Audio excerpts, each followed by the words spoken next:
Bonjour à tous et bienvenue sur le plateau d'Un cœur qui écoute votre émission de spiritualité.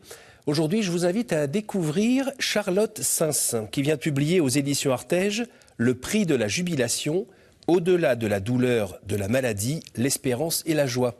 Bonjour Charlotte. Bonjour Cyril. Merci d'être présente sur le plateau. Merci pour votre livre. On va essayer pendant cette émission de peut-être entrevoir comment...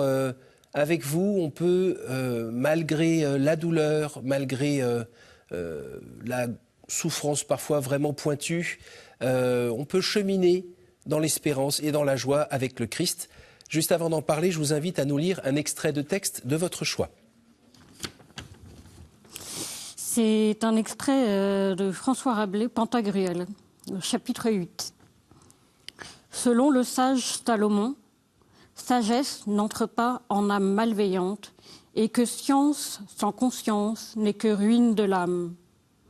Tu dois servir, aimer et craindre Dieu, et mettre en lui toutes tes pensées et tout ton espoir. Et par une foi nourrie de charité, tu dois être uni à lui, en sorte que tu n'en sois jamais séparé par le péché. Méfie-toi des abus du monde, ne prends pas à cœur les futilités, car cette vie est transitoire, mais la parole de Dieu demeure éternellement. Sois serviable pour tous tes proches et aime-les comme toi-même. Révère tes précepteurs, fuis la compagnie des gens à qui tu ne veux pas ressembler et ne reçois pas en vain les grâces que Dieu t'a données. Et quand tu t'apercevras que tu as acquis au loin tout le savoir humain, reviens vers moi afin que je te voie et que je te donne ma bénédiction avant de mourir. Oh, ça fait très très longtemps que je n'ai pas entendu ce texte. On dirait un petit décalque de 2-3 petites choses qu'on trouve dans l'Évangile ou dans la Bible, non ? Exactement. C'est François Rabelais a été moine un certain temps de sa vie. C'est évidemment pas un père de l'Église, mais ce passage condense un peu ce que doit être la vie du chrétien finalement, du baptisé. Et j'y retrouve un peu le programme, c'est le programme de ma vie et de notre vie. Et j'espère que à l'heure de ma mort, c'est ce que j'aurais vécu. Voilà, ne pas laisser passer la grâce de Dieu, aimer mon prochain. Voilà, je trouve que ce texte est très simple, mais très parlant. À la lecture de votre livre, je me suis aussi passé la réflexion que dans le monde actuel, mais je pense aussi dans le monde passé, il y a beaucoup de sollicitations qui font qu'on a autre chose à penser, ne serait-ce que de travailler, gagner sa vie, le soin des enfants ou des aînés, et que tout doucement ou par à-coup, on peut s'éloigner des préoccupations de type chrétienne. Et en lisant votre livre, on a l'impression que, au contraire, vous avez compris et vous êtes attentive au fait que on est chrétien pas 1 heure par semaine, mais 24 heures sur 24. Fois, en fait, tous les jours de notre vie. Et à chaque fois, essayer de se remettre... En fait, on doit ordonner notre vie en fonction de cela, de notre foi. C'est le Christ au-dessus de tout. Et c'est valable pour tous les choix que l'on fait. Et on doit toujours avoir... j'essaye dans ma vie d'avoir toujours à l'esprit, mais est-ce que le choix que je pose là, maintenant, est-ce que c'est le Christ qui me regarde, est-ce que je vais rougir de honte devant lui et vouloir m'enfuir et me cacher comme Adam et Ève au jardin d'Éden et qui découvrent leur nudité, ou est-ce que je le sers, je sers sa gloire, et est-ce que j'agis pour le salut de mon âme? C'est pas évident au quotidien. Effectivement, comme vous le dites, on a de nombreuses sollicitations qui nous font oublier cette nécessité de toujours avoir Dieu de toujours ordonner nos actions en vue de Dieu. ne serait-ce que par nos écrans, hein, les iPads, les téléphones, il y a toujours des notifications, et puis on commence le chapelet, puis hop, une notification, et puis on y va, et mais c'est une urgence, il faut tout de suite faire. Et puis finalement, le chapelet, on n'y vient pas, et 3 semaines après, on se rend compte qu'on a passé 3 semaines sans prier. Voilà. Alors, la douleur que j'ai au quotidien, les douleurs qui sont vraiment fortes et violentes, et qui ont été, qui ont un peu bouleversé mon parcours, qui n'est pas forcément celui de tout le monde. C'est-à-dire, effectivement, j'ai eu une scolarité, mais une scolarité avec énormément d'absences et donc beaucoup de lacunes dans l'enseignement qu'il fallait rattraper par moi-même avec l'aide de mes parents, et ensuite une scolarité à domicile. Voilà, donc tout ça, en fait, ce sont des petites choses qui se sont pas imposées, mais qui naturellement sont arrivées et qui ont vite fait que j'ai vu que mes choix allaient être différents de ceux de chacun d'entre nous. Voilà, donc et très vite, quand je suis arrivée au bac et que je me suis retrouvée aux urgences, et qu'il a fallu 2 ans pour m'en remettre, j'ai très vite compris que ma vie, ce ne serait pas avoir une carrière, avoir un métier qui me plaît. Je rêvais, comme tout le monde, j'avais une idée bien précise de ce que je voulais faire. Mais voilà, il y a eu un renoncement à faire qui s'est imposé, pas sans difficulté, au prix de certains renoncements, mais ce sont ces renoncements et cette nécessité de respecter mon rythme, de respecter mon corps, qui font que peut-être, par rapport à d'autres, je m'aperçois qu'il faut vraiment rester centré sur Dieu. Alors, sans que cela vous résume, comment vous pourriez nous dire en 3 mots un peu votre CV médical aujourd'hui? Mon CV médical? Oui. Alors, mon CV médical commence assez jeune. J'ai 12 mois l'été, je suis confiée à un oncle et une tante. Et normalement, je suis une petite fille extrêmement joyeuse, extrêmement vive, très curieuse, qui court un peu partout. Et puis là, je me retrouve à être géniarde, assez blanche, peu dynamique, un peu molle, et devoir être portée en permanence par ma tante qui dit à son mari, qui est pédiatre, écoute, occupe-là, parce que ça ne va vraiment pas, il y a quelque chose qui tourne pas rond. Et là, il écoute le cœur, et puis, effectivement, il dit non, qui va chercher dans la maison d'en face un grand chirurgien cardiaque qui se trouve en vacances, et qui dit non, qui l'écoute et qui dit ok, t'appelles ses parents, retour à Paris. Donc ça a commencé comme ça, par une opération du cœur. J'ai été opérée 2 mois après d'une péricardite. Et voilà, ça a été le démarrage. Une fois l'opération, tout le monde a pensé, ça y est, c'est fini. Et en fait, les analyses n'étaient pas bonnes. Et ça a été 5 ans d'interrogation, de recherche, d'hypothèses, d'examens, d'incertitudes. Pour les parents, moi j'étais trop petite pour m'en rendre compte. Je les subissais, les examens, mais je ne me rendais pas compte de l'inquiétude de savoir ce que j'avais. Vu ce qu'on constatait sur le plan biologique, on savait que c'était quand même assez grave. Enfin, les adultes le savaient. Il me semble que j'étais assez préservée d'ailleurs de leur angoisse. Je ne me souviens pas de l'avoir ressenti. Et puis au bout de 5 ans, le diagnostic est arrivé. Et là, après, c'est une maladie qui était rare, inconnue, dont on ne connaissait pas les mécanismes. Et là, donc, du coup, ça a été... c'est la cryopyridose. C'est une cryopyridose. Alors, c'est le nom qu'à l'heure actuelle on donne. D'accord. C'est un continuum de 3 syndromes qui, du moins grave au plus grave, sont l'urticaire au froid. On réagit au froid en ayant de l'urticaire un peu partout sur le corps. Ça, c'est la forme la moins violente. Après, il y a le syndrome de Muckle Weiss, qui est déjà un peu plus embarrassant, avec des douleurs assez présentes. Et puis, il y a ce que j'ai, la forme la plus grave, qui est le syndrome 5A. Qui là est une maladie multisystémique, c'est-à-dire elle touche absolument tous les organes, et ça entraîne quelque chose comme la surdité. une uvéite qui, elle, peut entraîner la perte de la vue. Et voilà, donc tout un tas de choses, et ça peut aller se mettre dans le cœur, ça peut aller se mettre dans les reins, ça peut aller partout. Et donc pratiquement, vous avez mal tout le temps ? La douleur est constante, avec des moments plus ou moins faciles à vivre. Il y a des moments où c'est intolérable et je ne peux pas tenir debout. Là, il y a 3 semaines, j'ai eu... pas il y a 3 semaines, enfin... j'ai passé 1 mois et demi avec le côté gauche de la hanche. Tout le thorax était pris, les mains, l'épaule, avec une très grosse inflammation, l'incapacité de bouger, de faire le moindre mouvement, d'être effleuré. Et puis, donc, du coup, une cousine s'est installée à la maison pour m'habiller, pour me nourrir, pour tous les gestes du quotidien.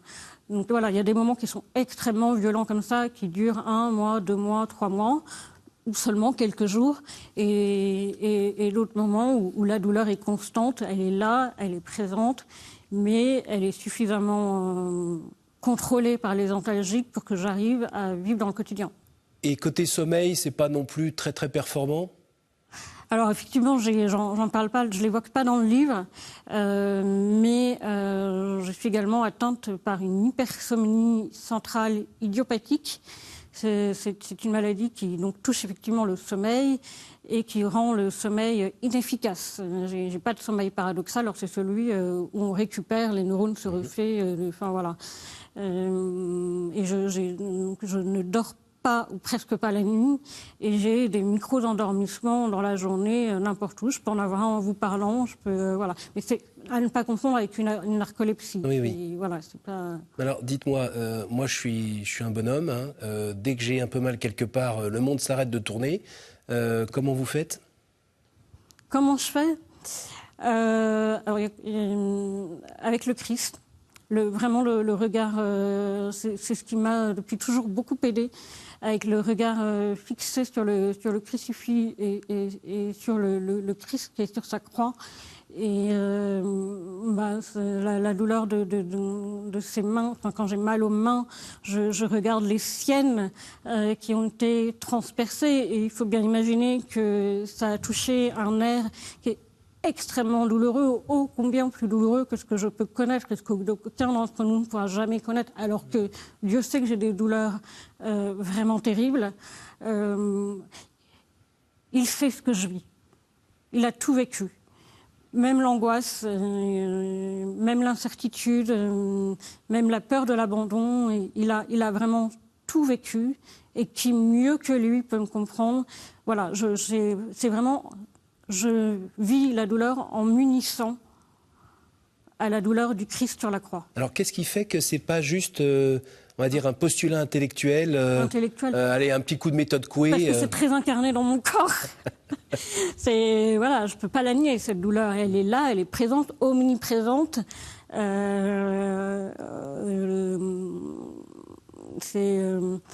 C'est vraiment quelque chose de concret, de réel. Le Christ, pour moi, n'est pas une fuite. C'est pas un échappatoire que j'ai trouvé ou un mantra pour vivre l'insoutenable. Non, c'est vraiment très concret. Est-ce que vous avez le souvenir de moments où vous avez senti davantage que d'autres fois cette présence du Christ auprès de vous, dans des moments de crise aiguë, par exemple, ou des moments peut-être de lassitude aussi de cette situation ? Alors, je vous dirais, c'est peut-être très étonnant. Les moments où je le sens, où je le sens le plus et où je me sens le plus proche de lui, sont les moments les plus éprouvants. C'est les moments où ça va mieux, il m'arrive presque de l'oublier et très souvent, en fait, je suis très souvent ramenée par la maladie, par la souffrance, au Christ.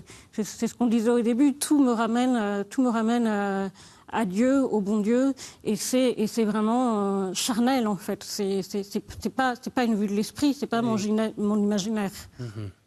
En même temps, ce Christ en croix que beaucoup d'ailleurs regardent 2 secondes, mais ils regardent plutôt la partie d'après. Hein. Ils essayent d'oublier un petit peu qu'il y a un corps là qui est en train d'étouffer. On n'a pas envie de le voir. Oui, voilà. Et puis ils se disent, il y a le petit Jésus qui court, celui qui fait des miracles. Puis après, quand il est ressuscité, mais le passage de la croix, il y en a beaucoup qui l'oublient. Vous l'avez, ce passage de la croix, vous y participez un peu. Vous regardez aussi après? Après, dans la vie, la résurrection, oui. La rédemption. Oui. Bien vous sûr, l'attendez, celle-là? Évidemment, parce que j'ai l'espérance. Et l'espérance, c'est savoir qu'on va voir Dieu. C'est l'espérance de la vision béatifique. Et c'est ce qui me fait vivre. C'est cette vertu théologale de l'espérance. Alors, je sais que les vertus ne sont pas particulièrement tendance à la mode.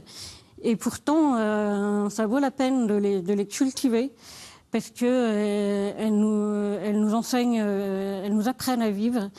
Et donc oui, je regarde le crucifié, bien évidemment, mais je regarde aussi la résurrection du Christ qui nous est promise. Nos corps ressusciteront, on parle de corps glorieux, on ressuscitera corps et âme. Et c'est d'ailleurs parce qu'on ressuscitera corps et âme que je dois tous les soins que j'accorde à mon corps, que je me dois de me soigner et que je ne peux pas dénier cette partie-là de ma vie qui est celle du soin. Est-ce que vous êtes allé faire un tour à Lourdes ou dans d'autres sanctuaires où il y a des guérisons?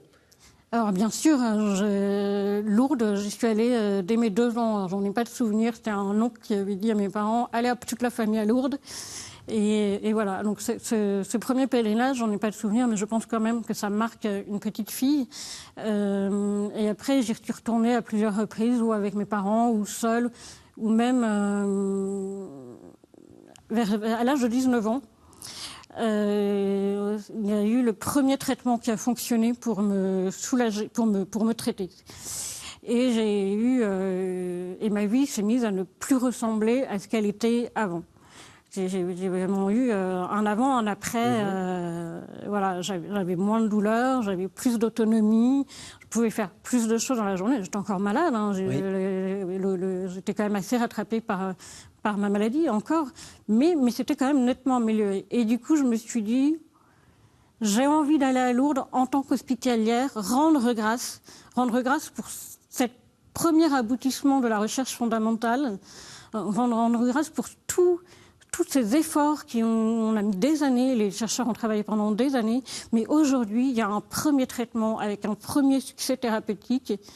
Et voilà, et j'avais besoin de rendre, en me faisant moi-même serviteur des malades, il fallait que je manifeste au bon Dieu cette action de grâce par ce pèlerinage. Et voilà, alors j'y étais, évidemment, je ne pouvais pas faire la même chose que les autres hospitalières, mais il y avait cette présence, cette participation aux soins, prendre soin d'un autre que soi-même. Est-ce que quand même, il n'y a pas un moment où vous avez demandé à être guéri et comment vous avez réagi en ayant l'impression de ne pas être guéri comme ça, d'un coup de baguette magique? Alors, paradoxalement, et je l'évoque dans le livre, ça m'est jamais venu à l'esprit de demander la guérison. Je me souviens, j'étais assez jeune, d'une prière du soir faite avec mes grands-parents, et ma grand-mère me souffle, mais dis donc, demande ta guérison. Mais moi, toute étonnée, je dis, mais pourquoi faire? En fait, je suis très heureuse, je suis épanouie, enfin, tout va bien. Pour moi, cette guérison, ça se demandait pour les gens malheureux. Et ensuite, par la suite, j'ai grandi, j'ai mûri, et j'ai compris qu'en fait, on peut tout à fait demander sa guérison, mais tout en étant abandonné à la volonté de Dieu. C'est-à-dire, Seigneur, vous le pouvez, vous êtes tout puissant. Si aujourd'hui, là, maintenant, à l'instant, vous voulez me guérir, vous pouvez le faire et vous le ferez. Vous le ferez, mais donc je sais que je vous le demande parce que je sais que c'est en votre pouvoir, mais je me soumets entièrement à votre volonté. C'est que votre volonté soit faire du Notre Père qui est assez difficile à vivre. Moi, j'ai mis très longtemps à comprendre cette phrase du Notre Père, que votre volonté soit faite. Et on n'aime pas ce mot soumission, mais pourtant, ça a un sens très noble et très beau. Que la soumission, se soumettre à son Créateur, oui. À celui qui est plus grand que soi et qui m'a créé. Et en qui on fait confiance. Et qui nous fait confiance. On sait qu'il fera pour le mieux. C'est ça. Est-ce que vous pourriez nous aider à savoir comment concrètement on peut donner un sens à sa douleur au quotidien ? Parce qu'on l'entend bien que la douleur, c'est quelque chose, qu'elle soit morale ou physique, hein, oui, qui peut être une sorte de cadeau donné en offrande pour sauver des âmes, par exemple. Au quotidien, ça marche comment ? Alors, je vais juste éclaircir quelque chose. Vous dites la souffrance comme un cadeau. Alors, la souffrance en soi, c'est un scandale. Hein, c'est jamais bien. Ce n'est pas à rechercher. Mais quand elle est là, effectivement, elle peut devenir un don par l'attitude que l'on a. Déjà, la première étape, c'est peut-être l'accueil. C'est là. On ne peut pas y faire grand-chose. Il y a des actions humaines, comme aller voir le médecin, prendre un médicament, mais qui ont leurs limites. Oui. Donc il faut accueillir ce qui reste, qui nous échappe, qui échappe à notre maîtrise. Et ça, une fois qu'on l'a accueilli, qu'est-ce qu'on en fait ? On peut l'apporter au Christ comme un don, comme une offrande au pied de la croix. En passant par Marie, en lui demandant de dire à son fils de regarder avec bienveillance notre modeste don. Voilà, ça peut être par nos souffrances offertes. En fait, le Christ nous demande de participer à la rédemption. Et il pourrait tout à fait se passer de nous. Il n'a absolument pas besoin de nous, mais il choisit. Il l'a choisi. Il souhaite que nous participions à son œuvre rédemptrice. Et donc c'est ça. Et moi, je peux vous donner qu'une réponse toute catholique, toute spirituelle.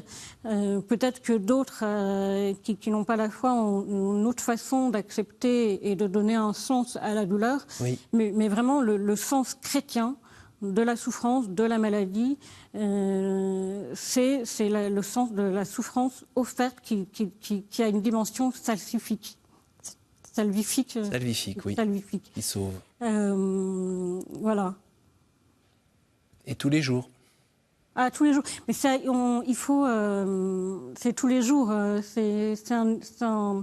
On recommence sans cesse. Il y a des moments où on peut oublier d'offrir, et puis on se reprend, on s'en rend compte, et puis il y a des moments où le corps, on est tellement épuisé, tellement douloureux qu'on perd même la capacité de réciter un simple « Je vous salue Marie » ou même d'avoir une oraison toute simple comme « Jésus, j'ai confiance en vous », même ça devient impossible. Mais le corps lui-même se fait toute prière, parce qu'il y a une habitude de la prière, en fait. Il y a un entraînement qui fait qu'au bout d'un moment, vous êtes toute prière vous-même. Si vous aviez une phrase à dire aux gens qui nous regardent et qui sont à l'hôpital ou dans une maison de retraite ou chez eux, à porter des souffrances physiques très très lourdes qui parfois les met en colère ou bien oui. Ils sont vraiment là, qu'est-ce que vous leur diriez ? N'oubliez pas que vous êtes aimés et qu'il y a la vie éternelle où tout sera, toute douleur aura disparu et nous serons dans la joie des saints. On arrive déjà à la fin de cette émission. C'est pour moi le temps de vous poser 3 questions courtes qui appellent une réponse courte. Oui. Est-ce que vous pourriez me dire un chiffre entre 1 et 10, s'il vous plaît ?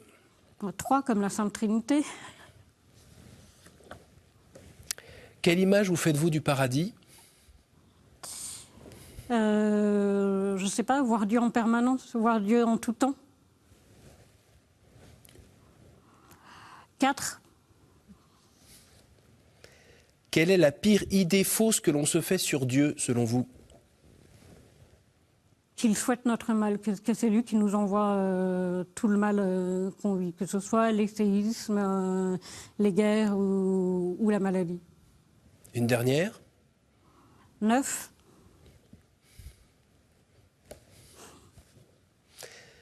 Au jour du jugement, qu'aimeriez-vous que Dieu vous dise ?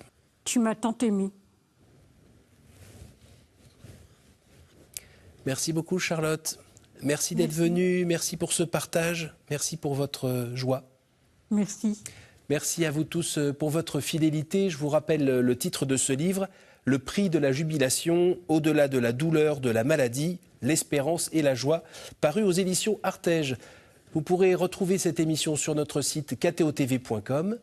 Merci donc à vous tous pour votre fidélité, ceux qui nous regardent à la télévision et ceux qui nous écoutent en podcast. Et moi, je vous dis avec toute l'équipe, à la semaine prochaine.